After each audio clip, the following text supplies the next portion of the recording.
Biiroon dargaggoof ispoortii magaalaa Finfinnee gamoo abbaa darbii afurii dargaggoota hojii dhabeeyyii tajaajilu kutaa magaalaa Liddataatti ijaarsisee eebbisuun tajaajilaaf qopheesseera. Kana malees dargaggoota hojii dhabeeyyii ogummaa garagaraa leenjisee eebbiseera. Dargaggoonni hojii dhabeeyyiin jiraattota kutaa magaalaa Liddataa ta'an kunneen ji'oota ja'an darban gosoota ogummaa garagaraan kan leenji'aa turanidha. Hoogganaa taanaan biiroo dargaggoof ispoortii magaalaa Finfinnee obbo Kibraalem Damsee dargaggoonni hojii dhabdummaan akka hin dararamne mootummaan kan hojjetuun cinatti dhaabbilee deeggartoota waliin ta'uunis hojii bu'a qabeessa hojjetaa jirra jedhan. ወደ 180 አካባቢ የሚጠጉ ወጣቶችን dargaggoota 180 ta'an leenjisnee gara gamoo kanaatti galchaa jirra.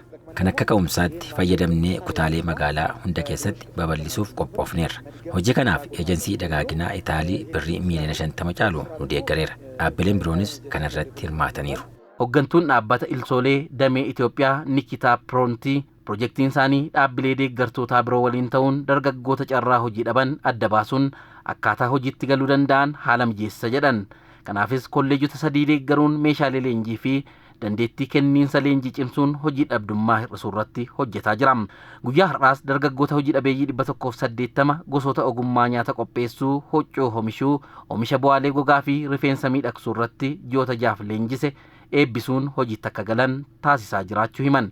Kanaafis warreen leenji'eef gamoo abbaa darbii afurii ijaaruun dargaggoonni kunniin gurmaanii keessatti akka hojjetan haala mijeesse. Kanneen hafan ammoo hojii dhuunfaa isaanii akka eegalan maallaqa ka'umsaa akka deeggaraman ibsan.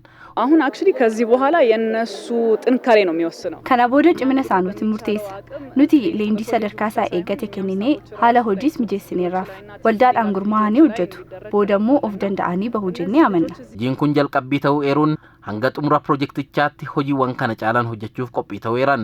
Dargaggoonni bu'uura egeree biyyaati.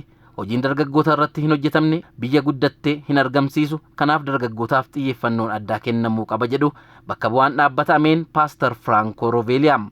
አንዳንዱ ቤተሰቦቻቸው ሞተዋል ምናል dargaggoon tokko maatii hin qabani.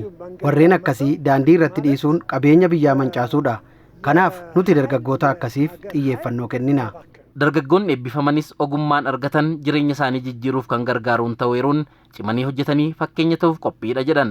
Barumsan argadeen beekumsan qabuunis hammana danda'ame isaan caalaattis yaalee biyya koos maatii koos ofis tajaajiluudhaaf zigijjiitii qophii koo xumureen jira jechuudha. Hanga ammaatitti qophoofnee jirra. Wanta isaan nuufi qopheessa kanarratti hojjechuudhaaf qophiidhaan eegaa jirra. Ino jennee kaayyoodhaan socho'aa jirra. Dargaggoonni biroonis muuxannoo isaanii qooddachuun ogummaalee garagaraa horachuun hojiitti galuu akka qaban dhaaman.